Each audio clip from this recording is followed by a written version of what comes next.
2026-yil moliyaviy erkinligiga chiqishingiz uchun 3 ta qadam. Birinchisi bu smart maqsad qo'yish. Ko'pchilik insonlar maqsad qo'yayotganida uni vaqt bilan chegaralashmaydi, unga summani belgilashmaydi va uni aniqlashtirishmaydi. Shuning uchun ham bu maqsadlar orzuga aylanib qoladi va ularga erishish qiyinlashadi. Orzuga misol bu men 2026-yil ko'p daromad qilmoqchiman.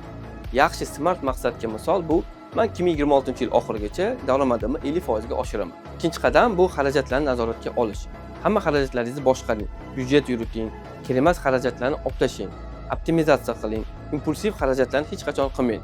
Agar sizda qanaqadir katta xarajat bo'lsa, uni 2-3 oy oldin rejalashtirib, keyin xarid qiling. Daromadingizni 10% dan 30% gacha bo'lgan summani ajratib, uni jamg'arib qo'ying. Uchinchi qadam bu aksiyalarga investitsiya qilish. Moliyaviy erkinlikka chiqishni tezlashtiradigan yagona usul bu aktivlarning sonini ko'paytirish hisoblanadi.